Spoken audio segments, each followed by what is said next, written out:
Gente, eu já vi muito filme na minha vida. Então, assim, vocês já podem imaginar o quão difícil que vai ser esse vídeo aqui, né? O quão difícil que vai ser pra mim separar 10 dos meus filmes favoritos numa lista. Mas, ó, eu já te dou um spoiler que nessa lista aqui tem até animação. Mais de uma, inclusive. Por quê? Porque, sim, a lista é minha, então eu fiz a minha lista do jeito que eu queria. Se não gostou, dó, ré, mi, fá, sol, lamento. Oi pessoal, sejam bem-vindos a mais um vídeo do Plantão Geek. Eu sou a Miss Walker e hoje trazendo aqui pra vocês uma lista de 10 filmes que eu gosto muito, 10 filmes que eu amo assim de paixão, que modelaram o meu ser, que eu sempre tô reassistindo e que eu curto horrores. Da mesma forma que eu falei de 10 séries que pra mim foram as melhores séries que eu já assisti, vocês me deram a ideia de eu fazer de 10 filmes, né? Por que não falar de 10 filmes que eu curti muito pra eu recomendar pras pessoas verem e que pra mim são os melhores filmes, né? Porque tá na minha listinha. Realmente. Então assim, já fica aquele adendo, né? O mesmo adendo do vídeo das séries, que tá aqui no card aparecendo pra vocês, eu dou nesse vídeo aqui também. Os 10 filmes não estão na ordem de melhor pra pior, tá? Eles estão apenas assim, numa ordem mista. É 10 filmes. Não é um que é melhor que o outro, nem nada assim. Mas antes de eu começar a falar aqui, não se esquece de se inscrever no canal e deixar o seu like, porque isso me ajuda muito. Compartilha esse vídeo pra todo mundo que você conhece que gosta de filmes, gosta de séries e também gosta de Stranger Things, que é um nicho bem forte aqui do Plantão Geek. Estamos aí com a meta de 300 mil inscritos, então assim, eu conto com você pra você compartilhar o Plantão Geek pra todo mundo que você conhece, tá? Assim, panfleta o canal, gente. Panfleta que você me ajuda bastante fazendo isso. Convido você também a conhecer os benefícios de ser membro aqui do Plantão Geek, né? Tem uns benefícios bem legais, que é só você clicar aí embaixo no botão Torne-se Membro, que você consegue ver certinho o que você pode conseguir com a assinatura. Sem mais delongas, vamos começar aqui o vídeo de 10 filmes que mudaram a minha vida, que eu achei muito legal. Sigo meus bons?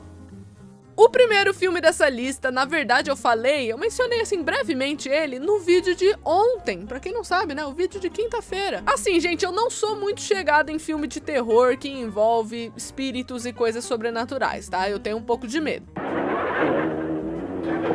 Mas de resto, se o filme não for sobre isso, eu vou assistir tranquilamente. Porém, um filme que, assim, ele foi além da exceção, porque ele tem um elemento sobrenatural ali que poderia sim dar medo. No meu padrão, poderia me dar medo, sim. Mas isso não aconteceu. Seria o filme O Iluminado, que basicamente é uma adaptação de um livro de mesmo nome do Stephen King. Livro muito bom, inclusive, tá? Fica aí pros fãs leitores.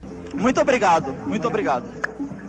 O Iluminado conta a história do Jack Torrance, que é um cara que é contratado para ser zelador de um hotel e ele vai lá com a família dele. Só que assim, esse hotel tem algumas influências sobrenaturais em cima do Jack. E aí o cara vai ficando doido, entendeu? Vai acontecendo umas mudanças ali. É um terror psicológico, que eu sou muito fã, eu gosto muito de histórias que abordam o psicológico, e terror psicológico é uma coisa que chama muito a minha atenção. Então assim, eu tenho um carinho muito grande pelo filme do Iluminado. Inclusive esse filme tem uma cena muito clássica, né, que é o Jack quebrando uma porta de madeira ali com um machado, aí ele coloca a carinha assim no meio da porta. Todo mundo sabe dessa cena. Às vezes não sabe nem o filme que tá nessa cena. Agora, se você não sabia, tá sabendo agora. É do filme do Iluminado. Então assim, com certeza esse filme teria que estar aqui na lista. Here's Johnny! Continuando a falar aqui de filmes que abordam psicológico, eu não poderia deixar de falar de um dos melhores filmes que eu já vi em toda a minha vida. Até hoje eu tenho certeza que eu não entendi ele 100%, tá? Eu quero fazer esse adendo também. Eu tenho certeza que eu não entendi 100% o filme Cisne Negro. Ai, gente, que filme, né? Que filme! Esse filme me agrada em dois quesitos, tanto pela parte psicológica quanto pela parte de fotografia. A ponto de que na época da faculdade eu cheguei a ver uma apresentação ali, uma monografia de uma pessoa que infelizmente eu não vou lembrar mais o nome porque eu nem conhecia a pessoa. Eu fui justamente pelo tema, que a menina tava falando na faculdade, tava fazendo uma monografia sobre o uso de espelhos em cisne negro. Então assim, gente, é um negócio pra quem curte fotografia, é fantástico de se assistir. Mas também se você não entende nada de fotografia, você vai achar bonito, sabe? Você vai olhar e falar, meu Deus, que coisa bela, oh meu Deus, amei.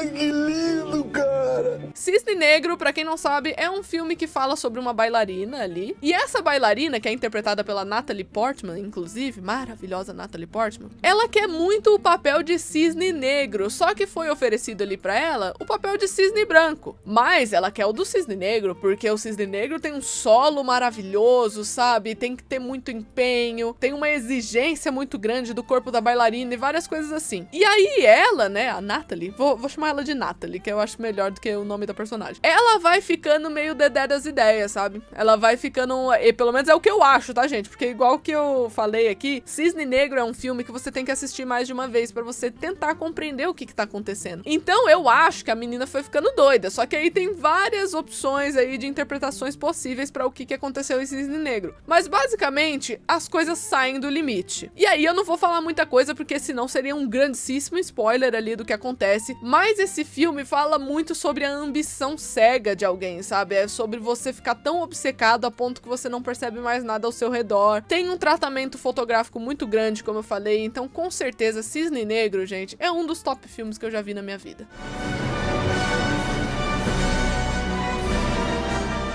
O terceiro filme dessa lista, com certeza, tem que ser O Curioso Caso de Benjamin Button. Esse filme, inclusive, é forte concorrente pra toda vez que alguém me pergunta qual é o meu filme favorito, assim, de todos os tempos. Forte concorrente, tá? Benjamin Button, com certeza, é um forte concorrente aqui. O filme é um filme de drama, tá, gente? Então ele tem uma pegada, assim, meio de época e tal, e vai passando os anos e você vai vendo o drama através desse envelhecimento que vai acontecendo. Porque O Curioso Caso de Benjamin Button fala da história do Benjamin Button, obviamente. Só que ele é um cara, gente, que como eu vou explicar? Em vez dele envelhecer, ele vai rejuvenescendo.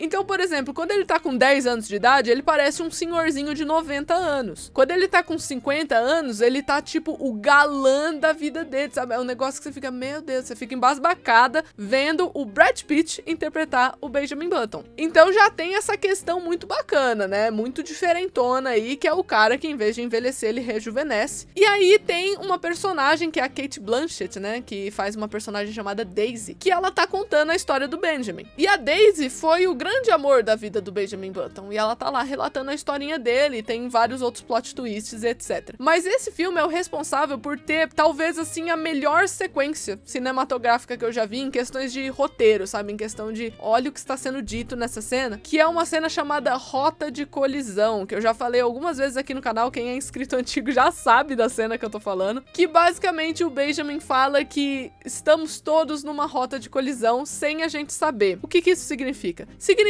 que pequenas mudanças do seu dia, coisas que você acha que não tem nenhum efeito, afeta alguém que você ama, afeta você, afeta às vezes uma pessoa que você nem conhece. Então, nessa cena, né, que infelizmente não pode colocar inteira aqui, né, no vídeo pra vocês verem, mas ela fala bastante assim, por exemplo, olha, se esse cara tivesse acordado 5 minutos mais cedo, tal coisa não teria acontecido, porque ele teria conseguido pegar um táxi mais cedo, e aí esse táxi que foi pego mais cedo não teria parado no semáforo tal, no farol tal. E aí isso teria feito fulano atravessar a rua. Tipo, uns negócios assim, sabe? É conexão entre pessoas que não se conhecem, que mudam o dia de alguém que talvez você conheça, ou então até mesmo o seu dia. Por isso que ele fala que estamos numa rota de colisão, né? Onde coisas ficam se colidindo o tempo todo e a gente não sabe. Então é uma cena fantástica que tem nesse filme, que com certeza só por ter essa cena nesse filme, ela já merecia estar aqui no meu top 10.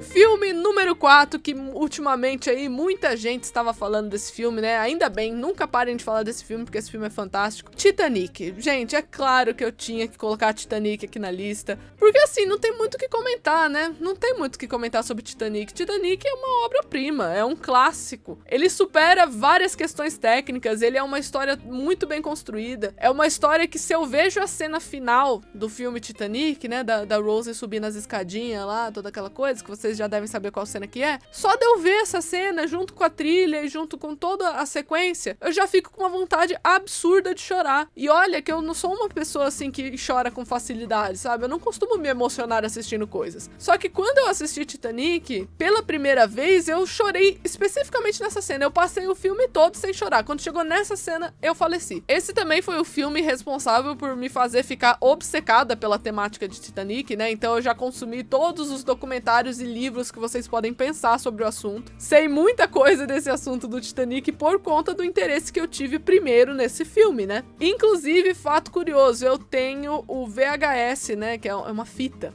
Pra geração mais jovem, a gente assistia antes, né? Os filmes numa fita VHS que você colocava num videocassete. E aí eu tenho o VHS duplo de Titanic. E eu assistia muito ele e ficava emocionada. Então, com certeza, eu tinha que colocar aqui o filme do Titanic, que eu vou falar, assim, muito por cima, né? Porque eu acho difícil conhecer uma pessoa que nunca viu Titanic na vida, mas sempre tem alguém, né? Sempre tem alguém que nunca viu Titanic. É basicamente a história de um navio que tá ali carregando muitas pessoas. E esse navio bate no iceberg. Então, assim, não é um spoiler, tá, gente? Está literalmente atrás ali da sinopse e tudo mais. É um navio que ele afunda. Só que os protagonistas da história é o Jack e a Rose. É um casal ali, fictício, né? E você acompanha o romance deles e tal em meio a essa tragédia. Numa coisa bem emocionante. Então, com certeza, Titanic não podia faltar na minha lista também.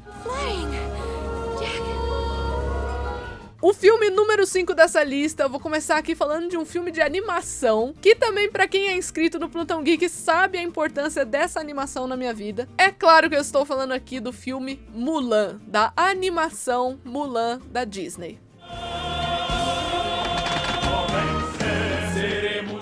Gente, esse filme, ele é perfeito em tantos aspectos e ele tá na minha lista de melhores filmes, assim, que eu já vi na minha vida, por mais que seja animação, ele continua sendo um filme, né? E pra mim é fantástico, sabe? Eu acho que o filme Mulan foi o primeiro filme que me introduziu na pauta do feminismo, basicamente isso. Foi o primeiro filme que eu vi que passou uma mensagem, assim, é claro, né? Na época que eu nasci, da minha geração e tal, que me passou uma mensagem de, olha só, você pode fazer qualquer coisa que você quiser, contanto que você tenha dedicação, disciplina, força, sabe? Você consegue fazer qualquer coisa. Você nunca pode deixar alguém ditar o que você pode ou não fazer, principalmente se for por conta do seu gênero, coisas assim, que essa é a ideia do filme Mulan, né? E tem personagens muito emblemáticos, né? Eu sou apaixonada pelo Mushu, que é o dragãozinho ali que acompanha a Mulan. E pra quem não sabe, esse filme fala da história da Mulan, é claro, né? Que leva aí o título do filme. E ela vai pra guerra no lugar do pai dela, né? Então ela se veste ali como um homem pra poder entrar na guerra no lugar do pai dela, porque ela acha que o pai dela vai morrer, porque ele já tá velho, né? E se ele fosse pra guerra, provavelmente ele morreria. E aí você vê, né, todo esse processo da Mulan treinando, dela sendo assim, tão top quanto os caras ali, né, os soldados do exército. Eu gosto de brincar, eu falo que a Mulan é a única princesa da Disney que matou várias pessoas, né? Vários inimigos dela, que são ali os Hunos. Então você nunca vai achar uma princesa que salvou um país inteiro, né? O máximo as princesas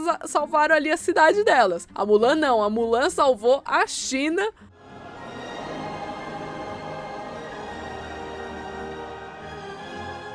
Pra vocês terem ideia, esse filme me afetou numa maneira, assim, que até hoje, quando eu vejo a Nina, que é a minha cachorrinha, né, que eu chamo ela de vaca, toda vez que eu vejo ela, eu falo: calma, mimosa! Porque, né, eu chamo ela de vaca, então eu falo calma mimosa pra ela toda vez. Enfim, gente, filme fantástico. Quem não assistiu, assista, pelo amor de Deus. Mas eu não quero quebrar a força de ninguém. Não fala de boca cheia. O sexto filme que eu vou falar aqui na lista também é de animação e ele é assim... Ai, ele mora no meu coração muito forte, gente. Eu amo esse filme de paixão. A Noiva Cadáver. Gente, que filme... Sabe, é um filme fantástico. Pra quem não sabe, conta a história de um cara que acidentalmente acaba se casando com uma mulher morta. Então, assim, calma que eu vou explicar, caso você nunca tenha assistido. O Victor, que é o personagem principal de A Noiva Cadáver, ele está prometido para a Vitória. E aí, as coisas dão errado lá no ensaio do casamento e ele vai pro meio da floresta começar a ensaiar lá os votos dele. E aí, numa dessa, ele coloca o anelzinho ali dele num galho, né? Num dedo, assim, num galho. Só que aí, na verdade, não é um galho, gargalho é a mão de uma mulher morta. Uma mulher que ela não consegue descansar em paz porque ela foi morta vestida de noiva por um cara que dizia que amava ela, sabe? Esse tipo de coisa. É uma história muito pesada, muito triste. Só que aí, como o Victor fez os votos pra ela, eles estão meio que casados, sabe? Eles estão meio interligados. E aí o Victor tem que fugir dessa situação. Mas aí a gente fica com muita dó da noiva cadáver, né? Que é a personagem Emily. Porque ela é maravilhosa, sabe? É simples assim. Ela é maravilhosa, ela é incrível. Mas ao mesmo tempo você sabe que o lugar do Victor não é junto com ela. Então isso é uma animação, gente. É uma animação fantástica. Que tem músicas fantásticas. Que tem uma estética maravilhosa. Então assim, com certeza Noiva Cadáver tinha que estar aqui na lista por toda essa ideia de liberdade, né? Essa ideia de você se sentir livre, que é toda a ideia ali da Noiva Cadáver em si. Transformação é uma temática também que é muito abordada em Noiva Cadáver, então com certeza esse é um dos meus filmes favoritos de todos os tempos.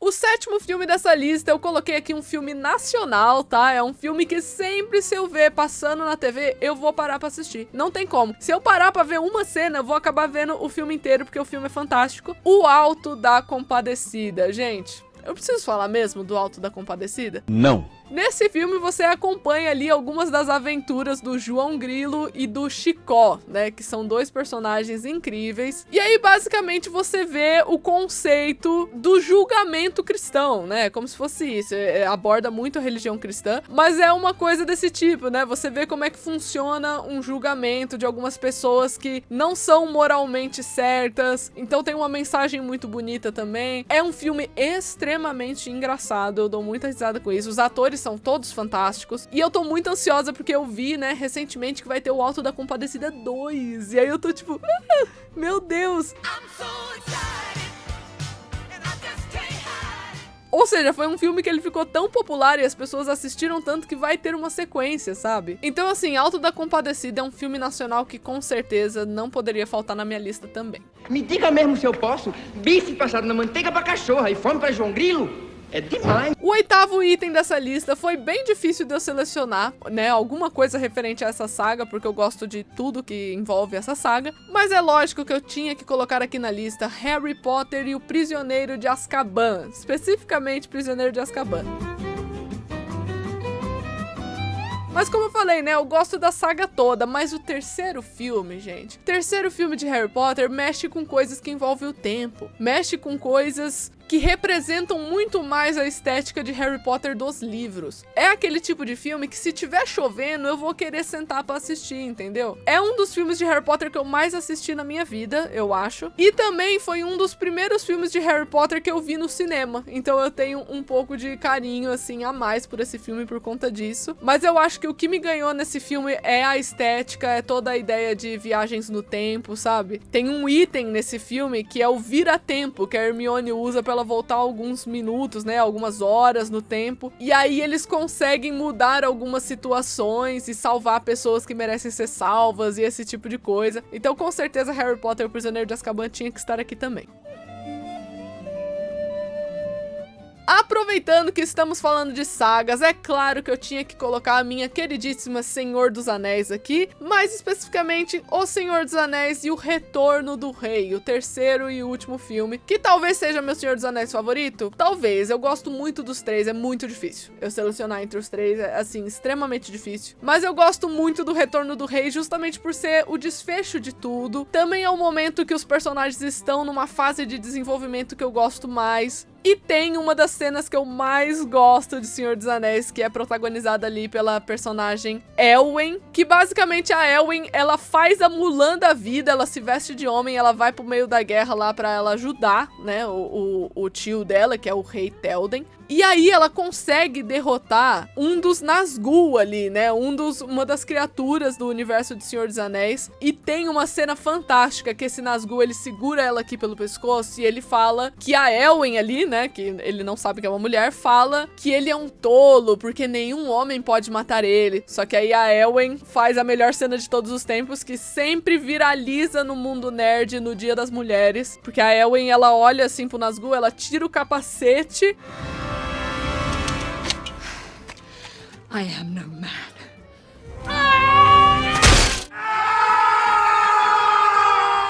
Gente, melhor cena do planeta, simples assim. Cada vez que eu vejo essa cena, eu fico tendo vários siricuticos, porque é uma cena muito fantástica. E Senhor dos Anéis é uma saga que foi importante pra mim, né? A ponto de eu ter tatuagem de Senhor dos Anéis. Então, se eu fosse escolher um filme dessa saga pra estar aqui no meu top 10, com certeza seria O Retorno do Rei.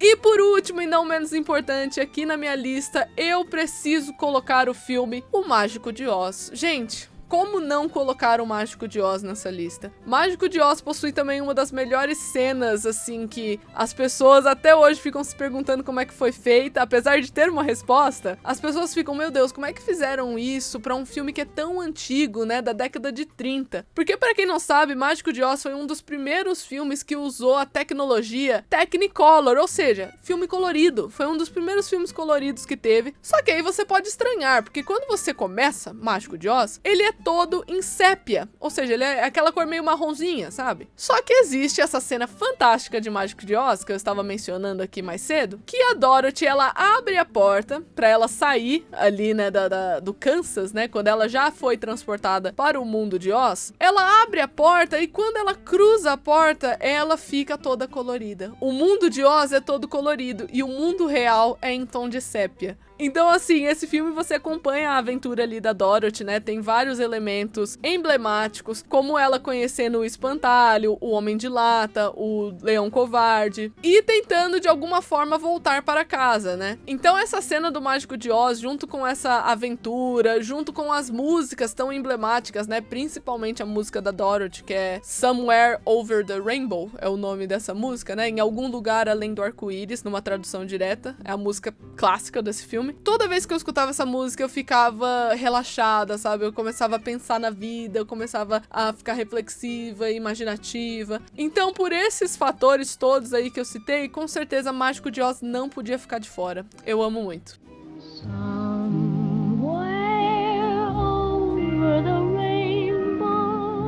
Mas então é isso, eu espero que vocês tenham gostado do vídeo de hoje. Não se esquece de se inscrever no canal e deixar o seu like, porque isso me ajuda muito. E comenta aí embaixo também a sua lista de filmes, né? Algum dos meus filmes está na sua lista? Comenta aí embaixo o que você achou dessa minha listinha, dessa minha seleção. E eu também vou comentar na sua seleção, tá? Nos seus filmes aí que você escolher. E eu vejo vocês no próximo vídeo. Tchau!